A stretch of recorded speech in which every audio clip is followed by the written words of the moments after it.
जय हिंद मित्रांनो. मी Sanjay Bawane. Road to success YouTube चॅनलवर तुम्ही सर्वांचं स्वागत करतो. आशा करतो मित्रांनो तुम्ही ठीक असणार, स्वस्त असणार. आजचा जो टॉपिक आपण निवडला आहे तो म्हणजे भारतातील विविध धर्म. तुम्हाला माहिती आहे मित्रांनो, भारत हा विविध धर्मावलंबी देश आहे. विविध धर्म पंथाचे लोक, विविध संप्रदायाचे लोक आणि विविध भाषा बोलणारे लोक आपल्या भारतामध्ये राहतात. आणि जेही भारतामध्ये होणारी वन डे एक्झाम आहे त्यामध्ये आपण पाहतो धर्मासंबंधी एक तरी क्वेश्चन तुम्हाला दिसते. त्यामध्ये संस्थापक असो, धर्मग्रंथ असतो किंवा स्थळ असो, पूजा स्थळ, या संबंधी आपल्याला जे क्वेश्चन येतात ते आपण आजच्या व्हिडिओमध्ये पाहून घेऊ. सर्वात इम्पॉर्टंट म्हणजे लक्षात ठेवा मित्रांनो, वन डे एक्झाम मध्ये सर्वात जास्त वेटेज राहते तर दोन धर्म तुम्हाला जास्तीत जास्त दिसणार, एक तर जैन धर्म आणि दुसरं बौद्ध धर्म. या संबंधित क्वेश्चन सर्वात जास्त बनतात. तर आजच्या व्हिडिओमध्ये आपण बघणार आहोत मित्रांनो ते म्हणजे भारताचे विविध धर्म आणि इतर धर्म. ठीक आहे मित्रांनो, तर स्क्रीनवर तुम्हाला दिसत होईल मित्रांनो, तुम्ही पाहत असा की भारताचे धर्म त्यासंबंधी संस्थापक. लक्षात ठेवा मित्रांनो, जेव्हा 6वी शताब्दीच्या इसवी सनच्या पूर्व आपण पाहतो, जेव्हा कर्मकांड, रूढी परंपरा अति वाढू लागली तर कुठं ना कुठे आपल्याला दिसतो की आस्तिक आणि नास्तिकवाद हा एक सोबतच उदय झाला. लक्षात मित्रांनो, नास्तिक मध्ये ज्यामध्ये पूजा अर्चना किंवा देवाला मान्यता नाही, नास्तिक मध्ये असं की ज्यामध्ये काही सुधारणा करण्यात आली. लक्षात, आणि विविध प्रकारच्या संप्रदायाची निर्मिती झाली. लक्षात. तर या प्रकारे आपण पाहणार आहोत मित्रांनो आज भारतातील विविध धर्म. तर स्क्रीनवर तुम्हाला दिसत असेल मित्रांनो, ते तुम्ही बघत राहा मित्रांनो. तर जो पहिला आपण पाहतो धर्म सनातन किंवा हिंदू, या धर्माचे संस्थापक होते आर्य. आणि पूजा स्थळ म्हणजे मंदिर, पवित्र ग्रंथ म्हणजे वेद, पुराण, गीता आणि मूळ स्थान म्हणजे भारत. दुसरा धर्म म्हणजे इस्लाम किंवा मुस्लिम धर्म. याचे संस्थापक होते मोहम्मद हजरत पैगंबर आणि याचे पूजा स्थळ म्हणजे मस्जिद आणि याचे पवित्र ग्रंथ म्हणजे कुराण आणि हदीस आणि याचे मूळ स्थान आहे सौदी अरब. तिसरा धर्म म्हणजे सिख. सिख धर्माचे संस्थापक म्हणजे गुरु नानक आणि पूजा स्थळ म्हणजे गुरुद्वारा आणि पवित्र ग्रंथ म्हणजे गुरु ग्रंथ साहिब आणि मूळ स्थान म्हणजे भारत. आणि लक्षात ठेवा मित्रांनो, भारतामध्ये लंगर प्रथाची सुरुवात जी केली होती, लंगर प्रथा, त्याची सुरुवात पण सिख धर्माने केली होती. बौद्ध धर्म. बौद्ध धर्माचे संस्थापक महात्मा बुद्ध, पूजा स्थळ विहार आणि पवित्र ग्रंथ म्हणजे धम्मपद आणि त्रिपिटक. आणि लक्षात ठेवा मित्रांनो, याचं मूळ स्थान म्हणजे भारत. त्रिपिटक मध्ये लक्षात ठेवा मित्रांनो 3 असे पाठ्यक्रम आहेत, ते तुम्हाला सावळ डिटेल्स मी सांगणारच नंतर. नंतर पाचवा म्हणजे जैन धर्म. जैन धर्माचे संस्थापक होते ऋषभदेव. पूजा स्थळ म्हणजे मंदिर किंवा कुठे कुठे तुम्हाला दिलवाडा पण दिसणार. पवित्र ग्रंथ म्हणजे कल्पसूत्र, आगम आणि मूळ स्थान म्हणजे भारत. आणि लक्षात ठेवा मित्रांनो, जैन धर्मामध्ये एकूण 24 तीर्थंकर झाले. तर खास कोण लक्षात ठेवा, 23वे आणि 24वे जास्त विचारते. जसं आपण माहित आहे की संस्थापक ऋषभदेव आहे आणि 23वे पार्श्वनाथ आणि 24वे म्हणजे वर्धमान महावीर जैन. ठीक आहे मित्रांनो. नंतर पाहू आपण मित्रांनो, समोरच्या याच्यात पाहता तुम्ही 6वा ईसाई धर्म, याला ख्रिश्चन पण म्हणतो आपण. ख्रिश्चन धर्माचे संस्थापक होते ईसा मसीही किंवा येशू ख्रिस्त याला म्हणतो आपण. पूजा स्थळ म्हणजे चर्च आणि ग्रंथ म्हणजे बायबल आणि मूळ स्थान म्हणजे फिलिस्तीन. 7वा क्रमांक म्हणजे पारसी धर्म. पारसी धर्माचे संस्थापक होते जरथुष्ट्र आणि पूजा स्थळ म्हणजे अग्निमंदिर आणि ग्रंथ म्हणजे वेद आणि मूळ स्थान म्हणजे इराण. 8वा धर्म म्हणजे यहुदी. यहुदी धर्माचे संस्थापक होते मूसा किंवा मोसेस पण म्हणतो ज्यांना आपण, आणि पूजा स्थळ आहे सिनेगॉग आणि ग्रंथ आहे यांचा तोराह किंवा तनक. मूळ स्थान आहे फिलिपिन्स. 9व्या क्रमांकाचा धर्म आहे 9व्या क्रमांकाचा सिंतो धर्म. त्याचे संस्थापक होते मिकाडो आणि याचं मूळ स्थान आहे जापान. 10वा धर्म म्हणजे कन्फ्युशियस. कन्फ्युशियस धर्माचे संस्थापक होते कुंगफुसू आणि मूळ स्थान आहे याचं चीन किंवा चायना. नंतर पाहतो आपण भागवत धर्म. भागवत धर्माचे संस्थापक वासुदेव कृष्ण किंवा श्रीकृष्ण म्हणू शकतो आपण आणि पूजा स्थळ आहे मंदिर आणि ग्रंथ आहे श्रीमद भागवत आणि मूळ स्थान आहे भारत. नंतर पाहतो आपण 12व्या क्रमांकाचा धर्म म्हणजे दीन ए इलाही धर्म, याच्या संस्थापक होते अकबर. लक्षात ठेवा मित्रांनो, याचं मूळ स्थान भारत असून दीन ए इलाही धर्माचे मुख्य पुरोहित होते अबुल फजल आणि बिरबल. लक्षात ठेवा मित्रांनो. खालसा पंथाचे संस्थापक होते गुरु गोविंद सिंग आणि यांचं पूजास्थळ आहे गुरुद्वारा आणि ग्रंथ आहे आदि ग्रंथ भारत आणि मूळ स्थान आहे भारत. आणि लक्षात ठेवा मित्रांनो, सिख धर्मात एकूण 10 गुरु होऊन दिले. आणि लक्षात मित्रांनो, आणि 10वे गुरु कोण होते? गुरु गोविंद सिंग, ज्यांची समाधी तुम्हाला माहिती आहे, प्रसिद्ध आहे नांदेडमध्ये. नंतर 14वा आजीवक संप्रदाय. आजीवक संप्रदायाचे जे संस्थापक होते मखिलीपुत्र घोषाल आणि लिंगायत संप्रदायाचे संस्थापक होते वासव. आणि हे आजीवक आणि लिंगायत हे दोन्ही जे धर्म आहे हे भारतातीलच आहे. या प्रकारे मित्रांनो आपण जे धर्म आहे आणि त्याचे जे संस्थापक आहे त्या संबंधी आपण पूर्ण पॉईंट लक्षात ठेवलं. मित्रांनो, एक गोष्ट लक्षात ठेवा मित्रांनो, की भारतामधले जे काही संप्रदाय आहे जे खास करून आपल्याला इस्लाम धर्मातून पण आले, ते म्हणजे लक्षात ठेवा सुफी संत किंवा सुफी संप्रदाय. सुफी संप्रदाय हा पण अतिशय महत्वाचा आहे. लक्षात ठेवा मित्रांनो, त्याला सुफी सिलसिला पण म्हणतो आपण, जो इस्लाम धर्मातूनच भारतामध्ये प्रवेश झाला आणि कुठे इथे पण त्याचे अनुयायी आपल्याला दिसून येतात. त्यानंतर आपण पाहणार आहोत मित्रांनो, आजचा जो पहिला धर्म आपण पाहणार आहोत तो म्हणजे लक्षात ठेवा द लाईट ऑफ एशिया, एशियाची ज्योत किंवा एशियाची पुंज, एशियाची ज्योतिपुंज म्हणजे महात्मा गौतम बुद्ध. म्हणजे आपण म्हणू शकतो की एका राजकुमारापासून महात्मा बनण्याचा प्रवास किंवा राजकुमार पासून महात्मा कसे उरले, कसे सिद्धार्थ पासून बुद्ध झाले, हा प्रवास आपण पाहू. कारण की बुद्ध संबंधी जे क्वेश्चन येते जास्तीत जास्त जे क्वेश्चन येऊ शकतात खास करून रेल्वे आणि इतर वन डे एक्झाम मध्ये, त्या संबंधी सांगतो मित्रांनो. ठीक आहे, तर लक्षात ठेवा आपण गौतम बुद्ध यांचा जे जन्म पाहतो तो जन्म झाला होता कपिलवस्तू येथील लुंबणी वन मध्ये. जेव्हा आपण पाहतो की यांची आई महामाया हे प्रसव वेदनामध्ये होते आणि माहेरी जाताना खूप जास्त त्यांना प्रसव पीडा झाली आणि त्यावेळेस लुंबणीवर जे नेपाळ पाशी आहे, नेपाळ जवळ आहे, तिथे यांचा जन्म झाला. कोणाचा? सिद्धार्थ. यांना आपण बुद्धाच्या नावाने ओळखतो, गौतम बुद्धाच्या नावाने. आणि जेव्हा यांचा जन्म झाला तर जन्म झाल्यानंतर 7व्याच दिवशी त्यांची आई महामाया यांची मृत्यू झाली. आणि मृत्यू झाल्यानंतर पाहतो की आपण त्यांची जे मावशी होती, कुठे कुठे सावत्राई पण येऊन येते, ते म्हणजे गौतमी, प्रजापती गौतमी यांनी त्यांचं लालन पोषण केलं किंवा यांचा सांभाळ केला. आलं लक्षात मित्रांनो.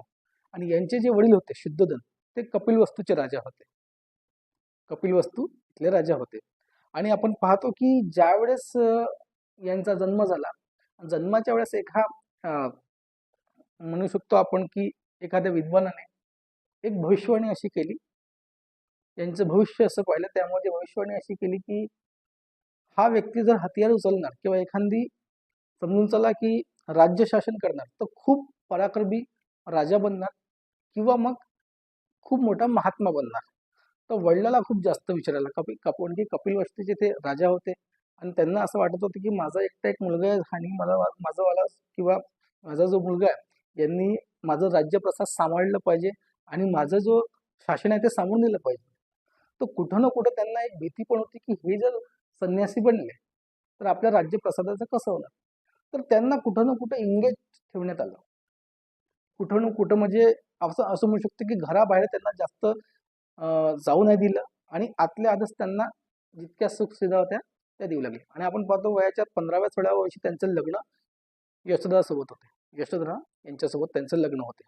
आणि नंतर त्यांना एक मुलगा जन्माला आला, त्यांचं नाव होतं राहुल. तर लक्षात ठेवा गौतम बुद्धाच्या वडिलाचं नाव शुद्धोधन, पत्नीचं नाव यशोधरा आणि मुलाचं नाव म्हणजे लक्षात ठेवा राहुल. त्यांची मृत्यूनंतर सर्पदंशाने पण झाली होती.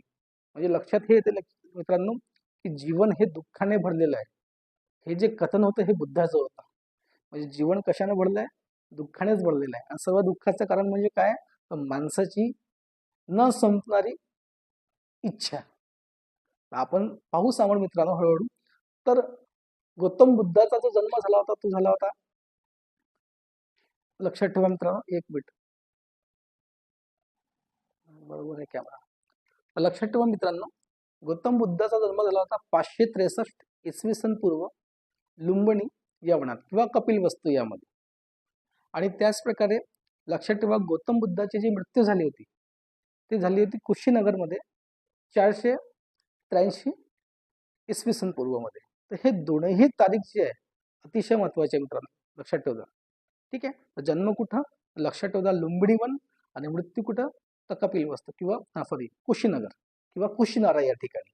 आणि त्याच प्रकारे लक्षात ठेवा त्यांना ज्ञानची प्राप्ती जी झाली होती 6 वर्ष कठोर तपश्चर्या केली त्यांनी, आणि तपश्चर्या केल्यानंतर त्यांना गया या ठिकाणी ज्ञानाची प्राप्ती झाली. तर लक्षात ठेवा मित्रांनो, जन्म, ज्ञान आणि मृत्यू ह्या तीनही त्यांना आल्या वैशाख पौर्णिमाच्या दिवसामध्ये. त्याच्यामुळेच आपण म्हणू शकतो की जो वैशाख पौर्णिमा हा जो सण आहे किंवा वैशाख पौर्णिमाच्या दिवशी बौद्ध धर्मावरील किंवा बौद्ध बांधव बौद्ध किंवा बुद्ध जयंती हे साजरी करते. लक्षात ठेवा मित्रांनो, हा योग म्हणा की काही म्हणा तुम्ही, लक्षात ठेवा जन्म, मृत्यू आणि ज्ञानाची प्राप्ती हे कोणत्या दिवशी झाली तर लक्षात ठेवा वैशाख पौर्णिमाच्या दिवशी. आणि लक्षात ठेवा मित्रांनो, क्वेश्चन कुठून कुठून होऊ शकते. बुद्ध धर्माचे 3 रत्न म्हणजे काय तर लक्षात ठेवा बुद्ध धम्म संघ हे बौद्ध धर्माचे 3 रत्न असून 4 आर्य सत्य बुद्धाने दिले आणि अष्टांगिक मार्ग हा बुद्धाने दिले. तुम्हाला स्क्रीनवर आता दिसत राहील मित्रांनो, तुम्ही पाहत चला मित्रांनो. तर लक्षात ठेवा मित्रांनो की जे बुद्ध होते यांचे जे पहिले गुरु होते त्यांचं गुरुचं नाव होतं आलार कलाम. आणि लक्षात ठेवा साख्य दर्शनाचे होते प्रवर्तक किंवा साख्य दर्शनाशी संबंधित होते. आणि हे पहिले गुरु त्यांचे वैशाली इथले होते. आणि जे दुसरे गुरु होते ते म्हणजे रुद्र रामपुत्र हे राजगृहामधले होते. लक्षात ठेवा. आणि बुद्धाला जेव्हा ज्ञानाची प्राप्ती झाली त्यावेळेस त्यांचं वय होतं 35 वर्ष आणि 6 वर्षाची त्यांनी तपश्चर्या केली आणि पिंपळाच्या वृक्षाखाली जे गयामध्ये आहे ज्याला आपण बुद्ध गया बिहार या नावाने ओळखतो या ठिकाणी झाली. आणि बुद्ध म्हणजेच तेव्हा त्यांना बुद्धत्व प्राप्त झाले. तथागत म्हणजे तुम्हाला तर माहिती आहे सत्य चे ज्ञान ज्यांना आहे त्यांना म्हणतो आपण. त्याच प्रकारे आपण पाहतो की त्यांचे प्रिय शिष्य जे होते ते होते आनंद होते. आणि लक्षात ठेवा त्यांचे प्रिय शिष्य पहिले ब्राह्मण आनंद होते. लक्षात ठेवा. आणि जे लक्षात ठेवा मित्रांनो शेवटचे जे उपदेश दिला होता त्यांनी त्या शिष्याचं नाव होतं सुभद्र. काय नाव होतं मित्रांनो सुभद्र. त्याच प्रकारे लक्षात ठेवा मित्रांनो की जे गौतम बुद्ध होते यांच्या संबंधी जे क्वेश्चन बघू शकता तुम्हाला जास्तीत जास्त जसं की विचारतं त्यामध्ये की बुद्धांनी पहिले प्रवचन कुठे दिले तर पहिले प्रवचन बुद्धाने दिले होते सारनाथमध्ये. त्याला त्रिजुवन पण सुद्धा म्हणतात. तर लक्षात ठेवा प्रथम उपदेश कुठे दिला तर लक्षात ठेवा सारनाथमध्ये. आणि सर्वाधिक उपदेश जर विचारलं तर सर्वाधिक उपदेश दिला होता मित्रांनो त्यांनी श्रावस्ती या ठिकाणी. श्रावस्ती हे कौशल राज्यामध्ये येत होतं त्यावेळेसचे, म्हणजे त्यावेळेस महाजन पद होते 16 त्यामधलं एक होतं. आणि लक्षात ठेवा बौद्ध धर्मामधली पहिली म्हणजे महिला ठीक आहे ना भिक्षुनी ज्याला म्हणू शकतो आपण प्रवेश करणारी पहिली महिला होती ते प्रजापती गौतमी होती. यासाठी आग्रह केला होता त्यांचे जे शिष्य होते आनंद यांनी केला होता. लक्षात ठेवा मित्रांनो. आणि त्याच प्रकारे काही घटना आहे महत्वाच्या त्या संबंधी विचारते मित्रांनो.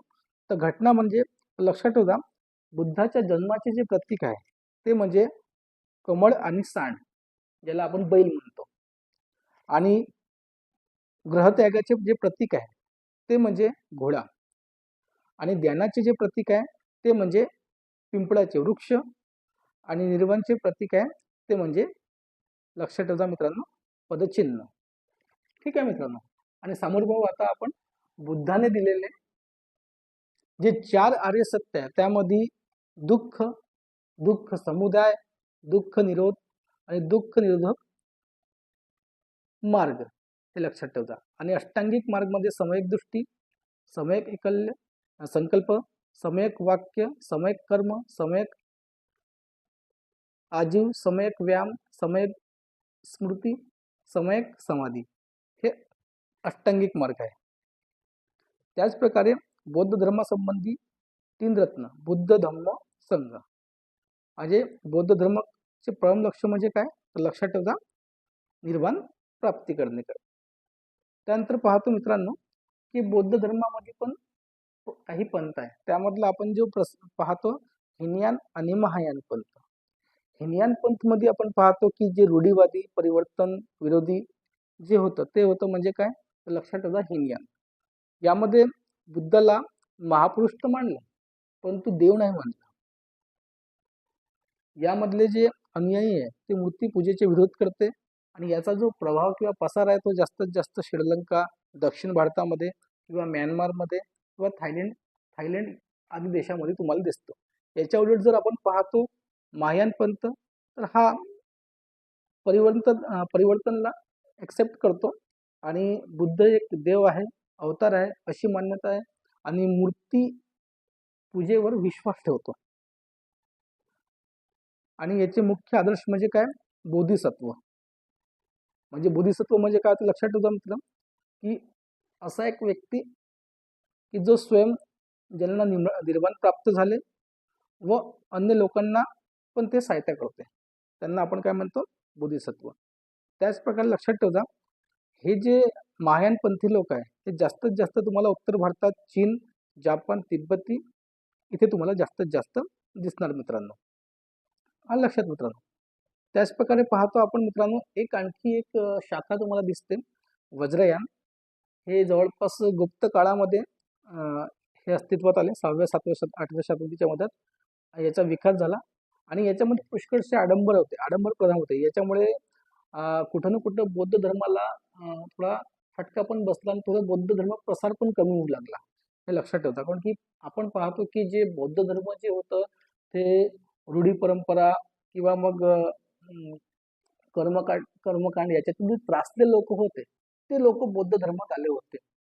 आणि पुन्हा आपण पाहतो की बौद्ध धर्माचा हा जो वज्रयान आहे हा असा म्हणजे आपण जे पंथामध्ये कुठं कुठं पुन्हा ते कर्मकांड येऊ लागले, त्याच्यामुळे बौद्ध धर्माची जे आपण प्रसिद्धी हळूहळू कमी पडू लागली होती, तर हे लक्षात ठेवा. त्यानंतर पाहतो आपण बौद्ध साहित्य. बौद्ध साहित्यामध्ये लक्षात ठेवा मित्रांनो त्रिपिटक. तर त्रिपिटक हे पाली भाषेमध्ये येते, कारण की तत्कालीन किंवा जे त्यावेळेसची जी प्रचलित भाषा होती ती भाषा म्हणजे कोणती होती मित्रांनो, तर ती भाषा होती पाली भाषा. जनसमुदायाची जनसामान्याची भाषा होती आणि याच भाषेचा वापर गौतम बुद्धांनी पण केला होता. तर लक्षात ठेवा त्रिपिटकचे 3 प्रकार, त्यामध्ये सुनय पिटक ज्यामध्ये बुद्धचे जे गौतम बुद्धाचे जितके पण उपदेश आहेत त्याचा एक संग्रह आहे. त्यानंतर पाहतो आपण विनय पिटक, यामध्ये संघाचे नियम सांगितले आहे, म्हणजे नियमांचा संग्रह आहे संघाच्या. त्यानंतर पाहतो अभिधम्म पिटक, यामध्ये बुद्धाचे दार्शनिक विचार या संबंधी सांगितले आहे. त्यानंतर पाहतो आपण जातक कथा, यामध्ये बुद्धाचे पुनर्जन्म संबंधी कथा आहे. त्यानंतर पाहतो आपण अश्वघोष यांची एक रचना होती बुद्धचरित. आलं लक्षात मित्रांनो. आणि त्यानंतर एक आणखी पुस्तक आहे ते म्हणजे मिलिंद पन्नो हे जे पुस्तक आहे नागसेन यांच्यावर, नागसेन आणि मिलिंद या राजाच्या मधात जे काही त्यावेळेस प्रश्नावली झाली होती, प्रश्न आणि उत्तर याचा जो संग्रह होता तो मिलिंद पन्नो मध्ये तुम्हाला दिसते. आणि एडविन अर्नॉल्ड यांनी जे सांगितलं होतं यांची जी पुस्तक आहे त्याच्यामध्ये लाईट ऑफ एशिया असा एक उल्लेख केला आहे. तर एडविन अर्नॉल्ड याची जी पुस्तक आहे लाईट ऑफ एशिया याच्यामध्ये पण काही उल्लेख दिसते तुम्हाला. त्यानंतर पाहतो आपण यांची जी पूजास्थळी आहे त्यामध्ये आपण चैत्य, स्तूप, आलं लक्षात. आणि गंधर कला याचा संबंध जो पाहतो आपण, हेलेनिस्टिक आर्ट ज्याला म्हणतो आपण, गंधर कला याचा संबंध पण आपण पाहतो की बौद्ध धर्माशी आहे. त्यानंतर आपण जर पाहतो म्हटलं, लक्षात ठेवा मित्रांनो की बौद्ध धर्माची जी संगीती होती किंवा जी सभा होती एकूण 4 सभा झाली. तर लक्षात ठेवा त्यासंबंधी क्वेश्चन तर बनत नाही, पण लक्षात ठेवा की जे पहिली झाली होती ते 483 इसवी सन पूर्व झाली होती, दुसरी झाली होती 383 इसवी सन पूर्व आणि तिसरी झाली होती 247 इसवी सन पूर्व. आणि जवळपास पहिल्या शताब्दीमध्ये किंवा इसवी सनच्या सुरुवातीमध्ये 102 इसवी सन पूर्व कुंडलवन किंवा काश्मीर या ठिकाणी झाली होती. लक्षात ठेवा मित्रांनो. तर ज्यावेळेस पहिली संगीती झाली त्यावेळेस अजातशत्रू राजे होते, दुसरी झाली त्यावेळेस काला अशोक, तिसरी झाली तेव्हा अशोक आणि तेव्हा चौथी झाली तेव्हा कनिष्क होती. आणि याचे जे अध्यक्ष होते ते होते महाकश्यप पहिल्याचे, दुसऱ्याचे साबाकामी, तिसऱ्याचे मोगलीपुत्र तिस्स आणि चौथे होते वसुमित्र आणि अश्वघोष. आलं लक्षात मित्रांनो. ह्या प्रकारे आपण पाहतो की मित्रांनो 4 बौद्ध संगीती किंवा सभा ह्या एकूण बौद्ध धर्मात झाल्या. आणि लक्षात ठेवा मित्रांनो की जे हिनयान आणि महायान हे बौद्ध धर्माचे जो 2 विभाजन आहे ते आपण पाहतो चौथ्या संगीतीमध्ये कनिष्कच्या काळामध्ये झालं होतं. आणि कनिष्क राजा हा कुशाण वंशाशी संबंधित आहे मित्रांनो, हे थोडं लक्षात ठेवा. तर या प्रकारे मित्र आपण जे बौद्ध धर्मासंबंधी जे इम्पॉर्टंट क्वेश्चन आहे ते मी तुम्हाला पूर्ण क्लिअर केले आहे. लक्षात ठेवा मित्रांनो. तर लक्षात ठेवा मित्रांनो, आशा करतो तुम्हाला की जितके पण पॉइंट आहे जे बौद्ध धर्मासंबंधी आहे ते मी तुम्हाला पूर्ण क्लिअर केले आहे. या संबंधी एकदम डीपली तर काही तुम्हाला विचारत नाही, पण वन डे एक्झाम मध्ये जास्तीत जास्त जे क्वेश्चन विचारतात मी ते तुम्हाला क्लिअर केले आहे मित्रांनो. तर आशा करतो तुम्हाला आजचा व्हिडिओ पण क्लिअर झाला असेल, समजला असेल. तर तुम्ही लक्षात ठेवा मित्रांनो, जितक्या वेळेस व्हिडिओ पाहा त्याच्यापेक्षा तुम्ही लिहून पण काढत चला, जेणेकरून एकदा लिहिलेलं म्हणजे दोनदा वाचलेल्या बरोबर असते. लक्षात ठेवा. तर जय हिंद, जय भारत.